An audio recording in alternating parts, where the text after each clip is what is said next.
Bună, dragii mei, bine ați venit la previziunile voastre pentru energia lunii decembrie. Acestea se aplică pentru toți cei care au soarele, ascendentul și luna în Scorpion. Să vedem despre ce este vorba pentru voi dedicat. Încep cu partea de tranzite astrologice, urmând ca ulterior să vedem care este energia cărților oracol și de tarot. În primul rând, pe 1 decembrie, Mercur, planeta intelectului și a gândirii, a intrat în semnul Capricornului, în casa voastră a treia. Acest sector al vieții voastre are legătură cu comunicarea, cu modul în care gândiți, vorbiți, interacționați cu ceilalți, cu tranzacțiile comerciale, cu familia extinsă, frații, surorile, cu neamul vostru, vecinii, comunitatea din care voi faceți parte, dar și cu studiile, drumurile pe distanțe scurte. Mercur, fiind guvernatorul de drept al acestei case, este aici cumva în domiciliul propriu. Doar că de această dată, în loc de semnul Gemenilor, regăsim aici Capricornul, care este complet diferit. Capricornul este arhetipul guvernat de Saturn, lordul karmei, dar este și cel care ne ajută să ne maturizăm.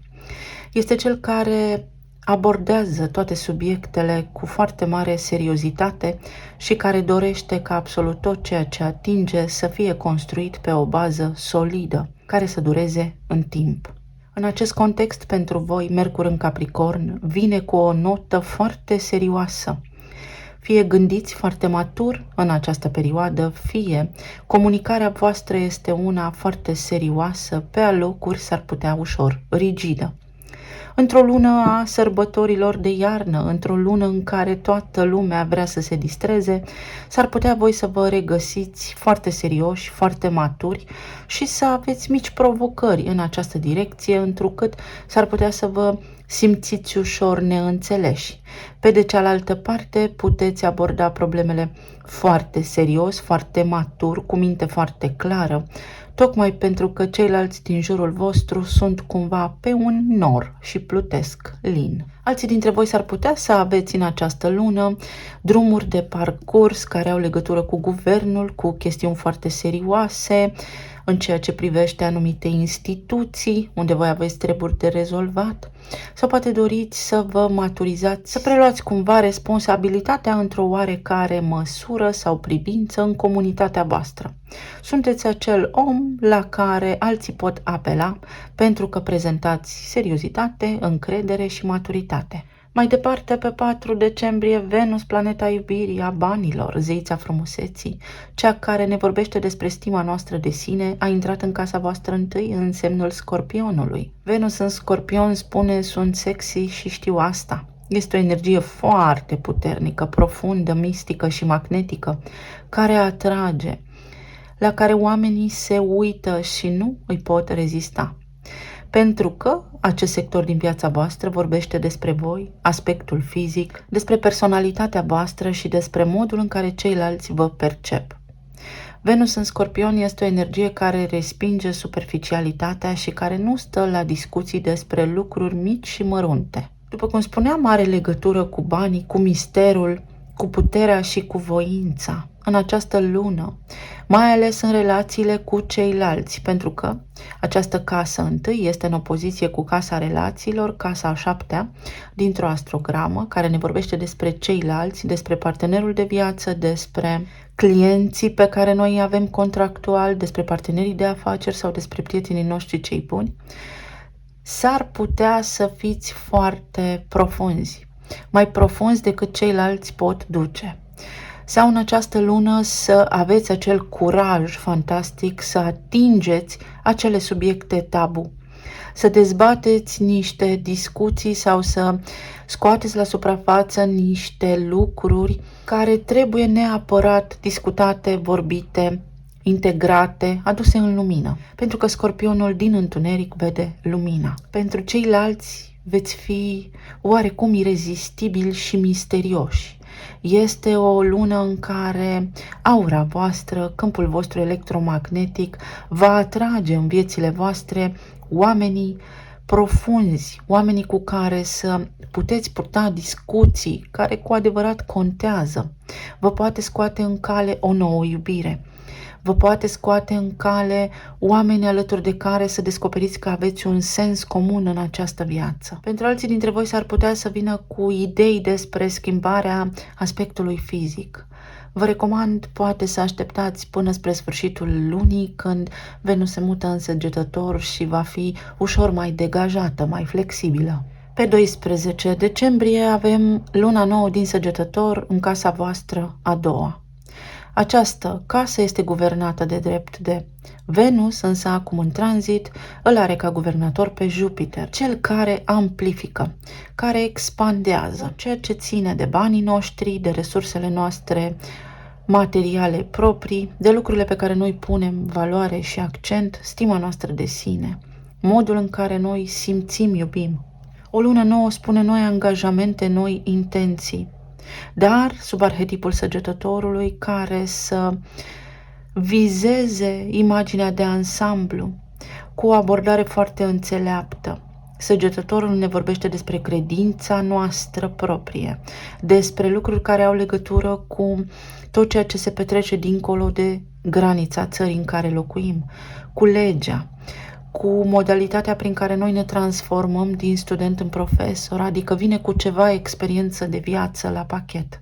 O lună nouă în acest context vă dă posibilitatea să luați niște decizii importante, să vă trasați noi intenții, să veniți cu noi idei pe masă pentru a vă desprinde cumva la nivel financiar, pentru a căpăta o oarecare independență, dar luând în calcul absolut toate lucrurile. O lună nouă în Săgetător s-ar putea să vină cu o energie destul de impulsivă și să nu vă scape din vedere anumite lucruri. Vreți ceva profund, vreți ceva spiritual, vreți să faceți lucruri care contează, sau foarte mulți dintre voi s-ar putea să vă orientați în această lună la un alt domeniu de activitate care să aibă legătură cu spiritualitatea, credința, cu chestiuni legale, să vreți acum să finalizați niște lucruri care implică legea.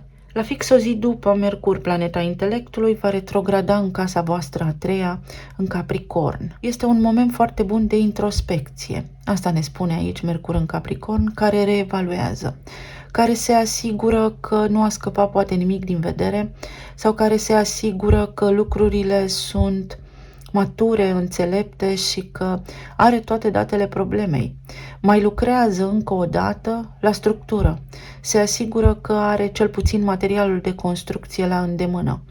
Toate cele discuții rămase nefinalizate, care poate v-au creat disconfort anterior, în această perioadă pot fi reluate.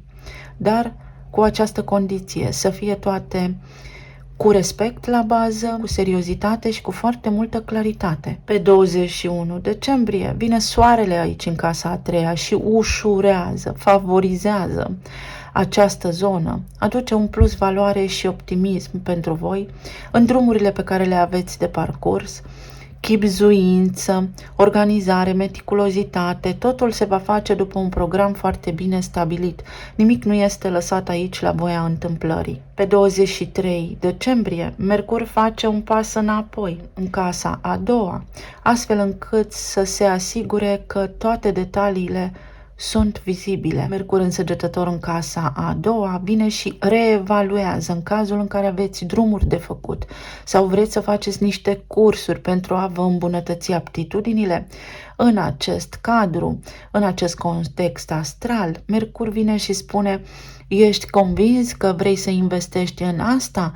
Este un moment foarte bun pentru voi să investiți în dezvoltarea voastră personală pe termen lung și foarte lung, pentru că așa vă puteți spori veniturile, pentru că asta vă ajută la stima de sine, la încredere, la modul în care voi vă vedeți și vă percepeți pe voi înșivă, dar și la modalitatea prin care voi puteți evolua, mai ales în această zonă financiară. Pe 26 decembrie avem parte de luna plină din Rac, din casa voastră a noua. Este cea în opoziție cu casa a treia, unde Mercur a fost în retrogradare în primă fază în Capricorn și unde soarele se regăsește acum. Racul este semnul familiei, al trecutului, al rădăcinilor noastre. Racul ne vorbește despre părinți, dar și despre atașamente, despre acea provocare pe care noi o avem de eliberare, de detașare. O lună plină vine și spune detașare, finalitate, concluzie. Avem posibilitatea să reevaluăm sau să reparăm toate deciziile, toate acțiunile începute cu 6 luni în urmă, care au legătură cu credința noastră proprie personală, cu studiile aprofundate, cu tot ceea ce ține de străinătate, de lege. Aici puteți schimba acum planul sau se pot schimba planurile, trebuie să renunțați la niște planuri făcute care au legătură cu familia voastră, cu părinții voștri, care vizează călătoriile în străinătate sau ceva la nivel de concept de familie trebuie reevaluat sau schimbat. Această casă ne vorbește despre credința mea și despre modul în care eu sunt atașat de propria mea convingere. Luna plină din Rac, fiind o lună foarte intuitivă, vă împinge să îmbrățișați simțirea, intuiția, să vă bazați pe aceasta, dar să vă și eliberați de un tipar comportamental pe care l-ați preluat din familia voastră, încă din fragedă pruncie. Este acel moment în care noi ne dezlegăm de idei care nu ne aparțin, conștientizăm și ne detașăm de modul în care familia noastră a fost, de credințele lor, de valorile lor, pentru că suntem pregătiți și suficient de maturi să ne regăsim noi pe noi înșine sau să devenim eul nostru autentic, matur și responsabil. Și nu în ultimul rând, așa cum vă spuneam, pe 29 decembrie, Venus, planeta iubirii și a banilor, intră în casa a doua în Săgetător. La nivel de stimă de sine, aici Venus vine și spune: hai, că totul este bine, sunt sexy și știu asta și pot acționa. Am tot ceea ce îmi trebuie să fac pași înainte. Venus în Săgetător aici poate veni cu o imagine de ansamblu, cu o imagine foarte clară, cu planuri de viitor foarte bine puse la punct. Dacă urmăm înțelepciunea planetei Saturn din Pești și arhetipul Capricornului, unde planeta intelectului ne-a stat în primă fază. Venus aici îl regăsește pe Mercur în retrogradare și atrage, ajută, susține această energie pentru claritate mentală, pentru a ușura puțin lucrurile, pentru a degaja puțin situația. Vrei mai mulți bani? Trebuie să ai încredere în tine mai mult. Vrei mai mulți bani? Trebuie să pornești și să acționezi. Dacă ai provocări la nivel financiar, sunt toate legate de propria ta credință. Relația ta cu banii are legătură cu părinții tăi și cu modalitatea în care tu crezi că se poate. Venus în Săgetător vine cu petrecere, cu voie bună și cu armonie. Ne vom simți mai bine, ne vom simți mai eliberați de provocări, dar și de apăsările sufletești în această lună. Și nimic nu este întâmplător că la sfârșit de an, la trecerea dintre ani, Venus se regăsește aici în semnul petrecerilor. Eu vă doresc tuturor să aveți o lună minunată, plină de iubire și să vedem acum ce ne spun cărțile oracol. Pentru Scorpion în luna decembrie, iată că acest arhetip al Capricornului va fi de maximă importanță, cu Soarele în Capricorn, cu Mercur și cu Mercur retrograd aici. Guvernatorul Capricornului este Saturn, iar pentru voi Saturn se regăsește în Pești în casa a 5-a. Casa a 5-a în Pești este visare multă, entuziasm, infatuare, pentru că vorbim despre casa iubirii și a modului în care ne îndrăgostim. Peștii sunt arhetipul nelimitării, nu știm de unde până unde putem face niște lucruri, nu știm ce ne place totul deodată, dar deopotrivă nimic. Este o energie destul de confuză.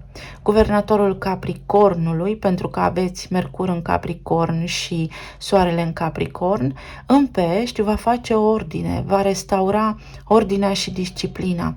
Ești sigur că în relația asta de iubire trebuie să procedezi astfel? Ești sigur că relația aceasta de iubire duce undeva în timp, că este una matură și serioasă, sau te încânți singur, îți faci iluzii deșarte? Pentru alții dintre voi niște chestiuni legate de copilărie, de copilul interior sau de copiii voștri. Copiii voștri au poate niște examene de dat unde vor avea nevoie de susținerea voastră sau se maturizează, se pot detașa de voi acum. Puteți descoperi că în această lună copiii voștri vor să se mute de acasă sau simt nevoia să se desprindă cumva de conceptul de familie pentru că au senzația că nu sunt ei înșiși, că se sufocă. Pentru alții dintre voi, arhetipul Capricornului în casa a doua aduce foarte multe soluții în toate demersurile pe care voi le aveți de făcut. Alții dintre voi puteți face o achiziție de imobil în zona imobiliarelor, să faceți tranzacții comerciale, de vânzare-cumpărare, să vă gândiți la proprietățile voastre, să doriți să investiți pe termen lung în această zonă. Vedem mai departe. Puteți schimba ceva relația cu tata, să vedeți ce ați preluat comportamental de la tatăl vostru în această lună. Iată, a doua casă, unde aveți energia săgetătorului, unde găsim și regăsim modalitatea prin care noi punem preț pe lucruri, care este valoarea banilor pentru noi, care este stima noastră de sine, cum stăm de fapt cu stima noastră de sine. Săgetătorul, unde veți avea Mercur retrograd în a doua parte a lunii, dar și planeta Venus. În acest context, Venus aici ne vorbește despre iubire, dar o iubire înțeleaptă, care este neapărat necesar să fie una matură, de unde avem de învățat. S-ar putea unii dintre voi să închideți niște karme, să finalizați niște relații de iubire în această lună, care nu au nimic solid la bază, care au fost construite în modul visare sau pe iluzii, pe propria noastră proiecție. Și aici avem soarele.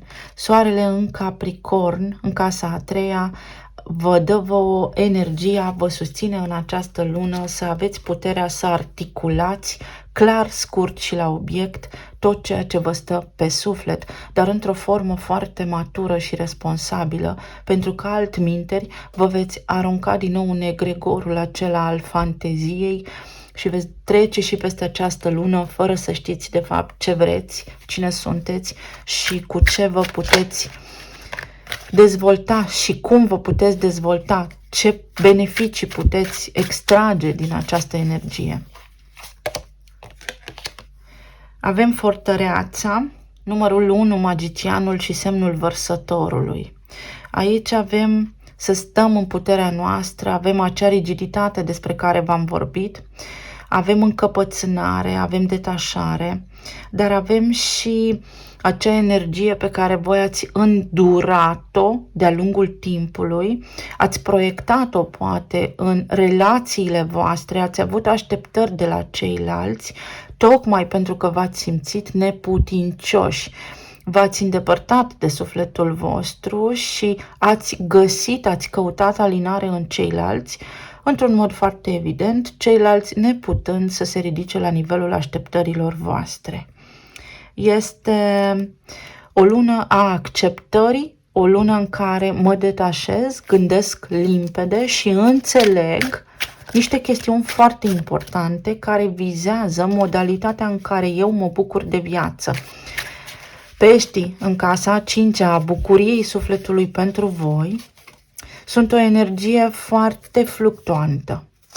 Când sunt în extaz, când sunt în agonie. Iar această lună vine pentru voi energetic să regleze această chestiune, pentru că doar în echilibru vă puteți bucura de viață cu adevărat.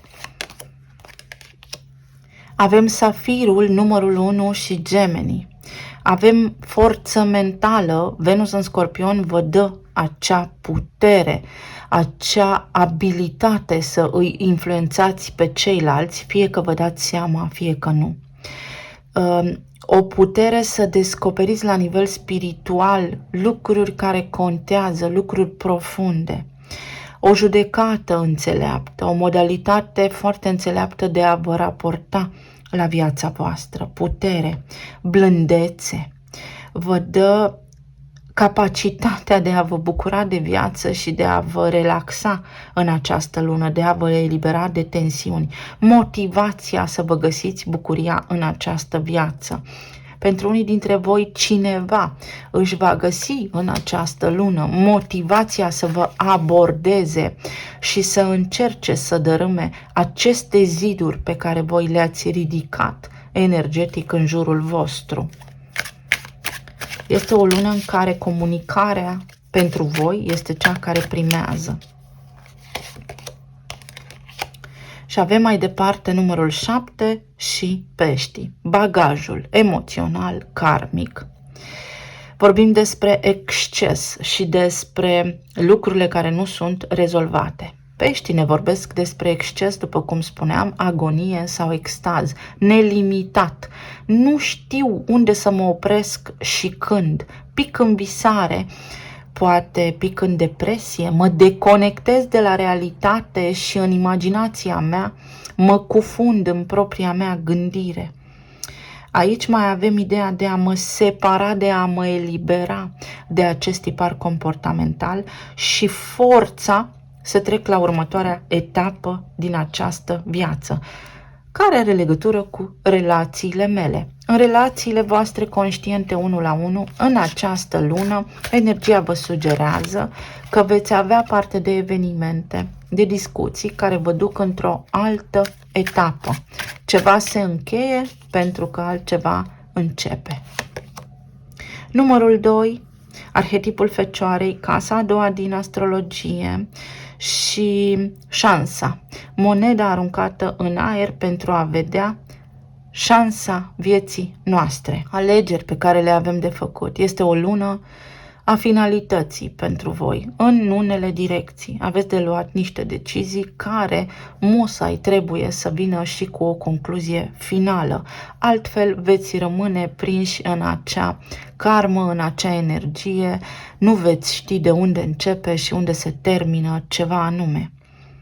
Veți avea parte de șansă reală să duceți la bun sfârșit lucrurile care vă macină. Atenție la exigență, atenție la critică. Puteți să vă dați seama că voi sunteți foarte critici cu voi înșivă sau că alții poate vă critică și de aceea poate unii dintre voi aveți stima de sine scăzută. Niște lucruri neprevăzute pot apărea în această lună pentru voi, menite să vă împingă pe voi către schimbare. Pentru că voi aveți arhetipul Capricornului în casa a treia, de foarte multe ori pentru ceilalți să știți că sunteți foarte greu de înțeles. Pe lângă faptul că veniți cu această energie a Scorpionului, care este una foarte puternică, foarte profundă și greu de înțeles de ceilalți, aveți cumva o doză de impunere a respectului, de multe ori poate ușor exagerată sau peste limita de înțelegere, peste limita de toleranță a celorlalți. Să fiți un pic vigilenți în această direcție, pentru că s-ar putea să intrați în provocări și să nu știți de ce, să vă simțiți neînțeleși și să nu vă explicați de ce. Nu toți suntem la fel. Și cu această energie puternică și matură, voi vreți lucruri care să conteze cu adevărat, însă, pe de altă parte, sunt oameni care vor să simtă bucuria vieții, să se distreze, să facă lucrurile la întâmplare, să meargă pe șansă. Este o lună de adaptare și de conștientizare pentru voi. Să vedem la nivel de relații, plan material și emoțional, decembrie, Scorpion.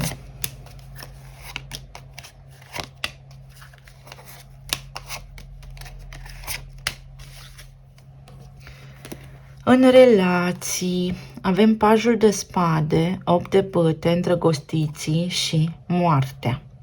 Pentru cei care sunteți singuri, în această lună veți putea începe o relație cu cineva. Există acest potențial major aici. Însă, înainte de toate, energia vă sugerează că este important să transformați ceva la modul în care comunicați. După cum spuneam, s-ar putea pentru cei din jurul vostru sau atunci când vă place vouă cineva sau când cineva vă curtează, să fiți foarte serioși din prima, să ridicați ștacheta foarte sus, dar foarte de timpuriu și oamenii respectivi să nu facă față exigenței și cerințelor voastre. Și în această lună vi se spune să vă relaxați un pic, pentru că sub influența planetei Venus din Săgetător, din casa voastră a doua, puteți să întâlniți pe cineva alături de care să intrați într-o relație de lungă durată, care să fie pe măsura așteptărilor voastre, dar cu care să interacționați mai relaxat decât ați face-o voi în mod normal. Vor fi aici niște drumuri, poate o mică excursie, poate niște planuri care în primă fază se amână. Toate acestea vă duc pe drumul corect, unde puteți întâlni pe cineva. Aveți de făcut niște alegeri în această lună care privesc detașarea, eliminarea unei sau unor reminiscențe din trecutul vostru pentru a putea face un pas înainte. Exact cum spuneam, dacă sunteți singuri, are legătură cu propria voastră credință, cu ceea ce credeți voi, cu propria voastră părere. Sunteți unii dintre voi cu un picior în trecut și nu puteți deschide ușa către succes, către iubire, pentru că ați rămas prinși încă acolo.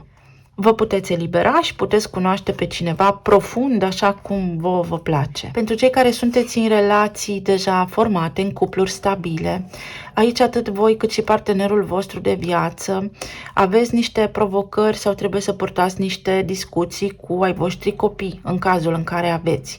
Sau poate în ultima perioadă singurul lucru care v-a conectat cu partenerul vostru de viață a fost prin intermediul copiilor sau prin prisma copiilor. Doar de dragul copiilor mai stăm împreună.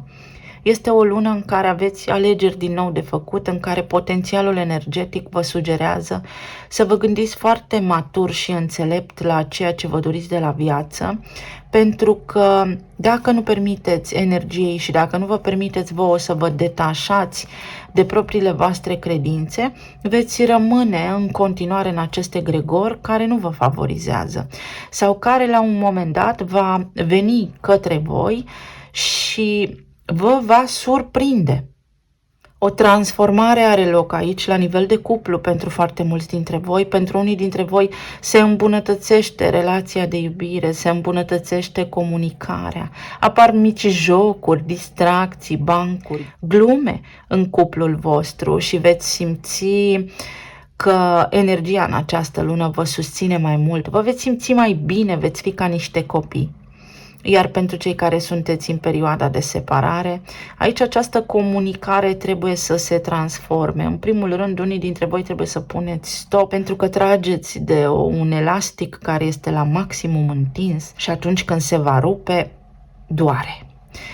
Unii dintre voi trebuie să vă eliberați de așteptări și să lăsați lucrurile să se întâmple așa cum este mai bine pentru binele tuturor. Iar pentru alții dintre voi puteți avea parte de o revenire în acest context astrologic în acest moment. Mercur în retrogradare spune că fostul sau fosta poate reapărea în viața mea pentru a avea parte de acea finalitate sau de acea concluzie pe care o aștept. Să vedem mai departe. Pajul de spade, ce ne spune? Pentru cei care sunteți singuri, atenție că s-ar putea după o aventură de o noapte să rămâneți însărcinate, doamnelor, sau să aflați, domnilor, că veți fi tați. Pajul de spade spune împărăteasa, stima voastră de sine, Venus în Scorpion și Venus în Săgetător.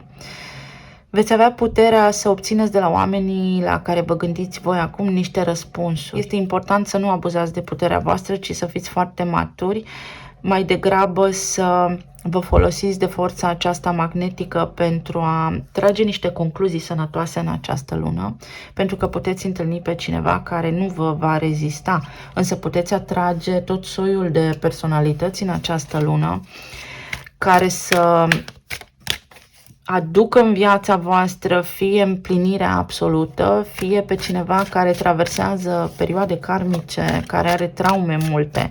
În funcție de cum veți fi voi și de sentimentele voastre, de emoțiile voastre, așa vor fi și cei pe care voi puteți atrage în această lună. Puteți întâlni pe cineva aici care vă va trata cu foarte mult respect și apreciere. Pentru cei care sunteți în relații deja stabile, în această lună, după cum spuneam, veți avea parte de atenție din partea partenerului vostru de viață sau a partenerei voastre de viață, cu care este important să începeți să comunicați mai relaxat sau mai clar. Să vă respectați reciproc. În această lună, un respect reciproc este cheia succesului pentru voi aici și veți vedea că de îndată ce voi vă veți respecta partenerul, veți avea parte și de soluții mai bune și de armonie mai multă în casă și în cuplu. Unii dintre voi sunteți alături de niște oameni pe care nu îi respectați. Și în acest context, dacă voi îi tratați pe voștri parteneri ca niște copii, vă regăsiți voi singuri în tot ceea ce ține de cuplul vostru și neînțeleși, și singuri, și izolați, și lucrurile nu duc către nimic bun. Iar pentru cei care sunteți în perioada de separare, există un potențial de revenire a persoanelor de care v-ați despărțit aici, atâta vreme cât stima voastră de sine este ridicată. Avem 5 de bâte peste 8 de bâte. Comunicare cu scandal, comunicare cu ceartă, invidie, gelozie, dar și influențe ale persoanelor din jurul vostru. Pentru că Mercur în Capricorn, după cum spuneam în casa a treia, vizează comunitatea, vecinii, familia extinsă. În această lună este important să fiți atenți că din gelozie s-ar putea să spuneți lucruri care ulterior să vă cauzeze provocări. Pentru alții dintre voi este important să discutați cu foarte mult calm în această lună. Pentru alții dintre voi să vedeți care este treaba cu această gelozie. Venus în Scorpion aduce acel sentiment intens de posesivitate, dar și de gelozie. Să fiți cu băgare de seamă. Iar pentru alții dintre voi veți încheia la nivel de relații un conflict. Pentru cei care sunteți singuri, este foarte important să vă detașați de așteptări. Avem pajul de băte, intenții noi în această lună pentru voi, mai ales cu luna nouă din Săgetător și mai mult optimism. Repet, mai mult optimism, mai multă voie bună, mai multă relaxare, pentru că cu casa 1 în Scorpion și casa 5 în Pești există tendința așa să ne ducem în ape, tulburi și să nu mai știm cum ieșim de acolo. Foarte mult pesimism, mai exact. Pentru alții dintre voi, bucurii de la copiii voștri, aplanarea conflictelor cu aceștia, niște vești bune din partea lor. Pentru alții dintre voi este nevoie de maturitate. Foarte mulți dintre voi acționați ca niște copii impulsivi și imaturi și de îndată ce veți conștientiza că sunteți oameni maturi, oameni responsabili, lucrurile și dinamica în relațiile voastre se schimbă. Pentru alții dintre voi, partenerii voștri în această lună au potențialul să se maturizeze și să fie serioși, să discutați realmente și profund despre lucrurile care vă interesează cu adevărat. Și îndrăgostiții aduc Regina de Spade. Comunicare clară, scurtă și la obiect. Nu ne mai ascundem după degete, nu mai plutim pe nori. Suntem aici, doi oameni maturi, ce vrem de la viață. Este o lună a concluziilor finale pentru unii dintre voi. Regina de Spade înseamnă divorț. Poate pentru unii dintre voi și luna plină în Rac spune, da, eliberare la nivel de religie, de cununie religioasă, mă eliberez, vreau de acum înainte altceva. Pentru alții dintre voi, puterea de a spune, dar calm și lucid, ceea ce vă doriți cu adevărat. Regina de Spade este acel arhetip care ne permite nouă tuturor sau care ne vorbește nouă tuturor despre capacitatea noastră de a comunica cu discernământ și înțelepciune lucrurile exact așa cum sunt. Pentru a putea face acest lucru este important în primă fază să fim sinceri cu noi înșine. Este o lună în care voi vă descoperiți pe voi înșivă și este recomandat să înțelegeți exact ce vreți. Cu cât veți fi mai aliniați cu propria voastră dorință și cu cât mintea voastră va fi mai clară, cu atât mai bine veți avea mai mult succes în această lună. Să vedem mai departe, Scorpion decembrie. Aici avem flirtul o aventură de o noapte. În casa voastră a 5-a, unde energia ne vorbește despre așa ceva, avem peștii. Nu știu exact pe ce mă bazez. Nu știu exact ce fac. Știu doar că mă las purtat de vânt și apoi văd eu ce fac după. Această energie vorbește despre flirt. Pentru cei singuri puteți cunoaște pe cineva, unde este important să vă prețuiți voi și să nu vă lăsați pradă infatuării, ci mai degrabă să vedeți dacă cu adevărat oamenii care pot apărea în viața voastră au intenții serioase cu voi sau nu. Pentru cei care sunteți în relații deja formate, lipsește această componentă, poate sexuală, poate erotică, poate interacțiunea dintre voi doi, poate flirtul, poate micile jocuri care întrețin pasiunea și relația. Iar pentru cei care sunteți în perioada de separare, există aici un semn de exclamare și o atenționare. Atenție că s-ar putea să existe o potențială revenire, însă să fie împinsă de la spate de energia voastră foarte puternică și sexuală și magnetică din Scorpion, să revină oamenii aceștia în viețile voastre, însă să fie vorba doar despre atracție fizică și ulterior totul să se spulbere. Și tocmai de aceea apare Regina de Spade aici, să vă folosiți discernământul, să fiți foarte serioși, foarte lucizi și foarte înțelepți în această lună pentru a putea avea parte de o concluzie sănătoasă și pentru a putea fi fericiți. Unii dintre voi veți spune, nu mai vreau așa ceva, eu am nevoie de o relație serioasă. Pentru foarte mulți dintre voi această energie va fi activată. Vreau o relație serioasă, nu așa din când în când. Mai departe, în zona materială, avem 10 de spade, împăratul, regele de monede și 4 de cupe. Pentru cei care sunteți în relații de cuplu și depindeți de veniturile celuilalt, de veniturile partenerului vostru, în această lună este o perioadă foarte bună de analiză, pentru că energia vă recomandă acest lucru. Viitorul acesta este destul de incert și cu cât mai independenți și cu cât mai stabil suntem în această zonă din viața noastră, cu atât mai bine. Aici vorbim despre partenerul nostru care este stabil, dar și despre noi independenți financiar și despre a lăsa deoparte faptul că mă pot baza pe veniturile soțului sau ale soției. Pentru alții dintre voi, veți ieși dintr-o sferă a constrângerilor financiare în această lună și vă veți regenera la nivel financiar, vă veți simți puternici, veți avea posibilitatea să atrageți în viața voastră niște venituri în plus care să vă ofere vouă un echilibru, care să vă ofere vouă un somn liniștit noaptea. Iar pentru alții dintre voi, în cazul în care o afacere nu a funcționat, este tot așa un moment foarte bun să luați experiența de acolo și să mai încercați odată, pentru că aveți această putere și această viziune antreprenorială pe care ar fi păcat să o lăsați să se risipească. Alții dintre voi puteți depăși un conflict la locul de muncă cu șeful sau cu șefa, sau dacă aveți neînțelegeri cu șeful sau șefa, este important în această lună să vă folosiți din nou discernământul și să comunicați cu claritate ceea ce vă doriți, pentru că bazată pe respect, o discuție de acest gen vă poate aduce foarte multe roade.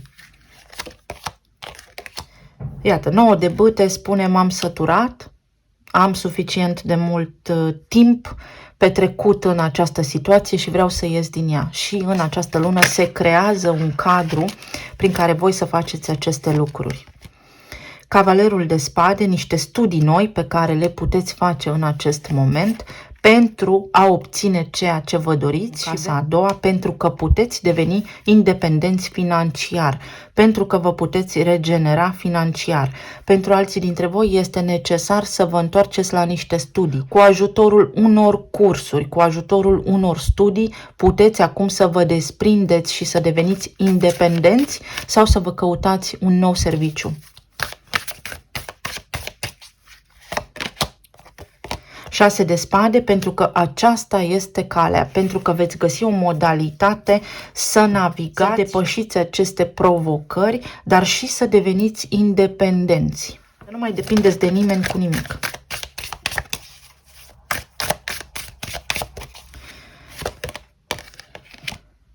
Și aici avem să ne căutăm un serviciu și să fac angajări. Iată cum, exact ceea ce am spus, se reflectă în acest set oracol, care vine și susține ideea de un nou serviciu, de a ne îmbunătăți abilitățile pentru a putea avea un serviciu mai bun sau de a deveni noi antreprenori și de a putea să angajăm oameni noi. Poate din cauza staffului, din cauza personalului, afacerea voastră nu a funcționat. Nu vă pierdeți gândurile bune, optimismul, pentru că totul se transformă.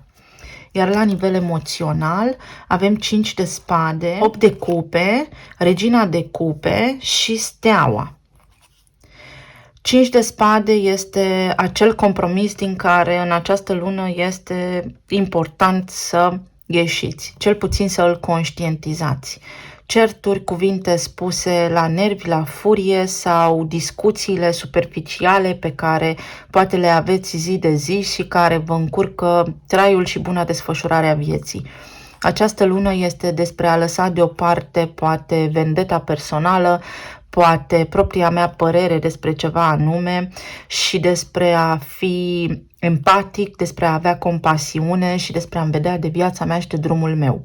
Pentru unii dintre voi vă eliberați de o tristețe majoră în această lună și veți revedea în viața voastră iubirea, fie pe cineva drag din trecutul vostru, fie printr-o altă lentilă a realității, persoanele pe care deja le aveți sau alături de care sunteți deja într-o relație stabilă. Aici vorbim despre vindecare și regenerare la nivel emoțional. Avem regina de cupe, care este foarte afectată emoțional și prinsă în emoțiile sale. Iar aici avem regina de spade, care este o regină empatică, plină de compasiune, dar care nu ia deciziile doar pe bază emoțională, ci și prin rațiune.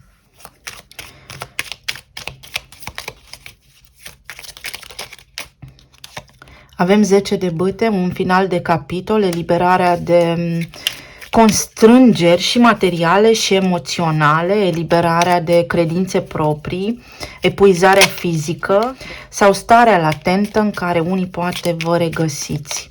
Aici aveți o convingere personală despre sănătate, văd mental oameni care vorbesc despre bolile lor și cumva sunt și mândri că le au. Nu știu dacă mă înțelegeți ce vreau să spun. Puterea să depășiți lucrurile care v-au consumat energetic. Înaltul preot, mai multă stabilitate, stima de sine să fie bună, să vă recăpătați încrederea în voi înșivă și în capacitatea voastră de a fi propriul vostru stăpân și o relație stabilă. În viața voastră se întrevede stabilitate în cuplu, o relație nouă cu cineva. 8 de monede, dar la care fiecare dintre voi trebuie să lucreze. Aici cineva este dispus să depună un efort pentru a fi cu voi. Iar pentru alții dintre voi este important să depuneți un efort sustenabil pentru ca voi să fiți bine. Iubirea de sine este cea care vă scoate din provocări. Talismanele.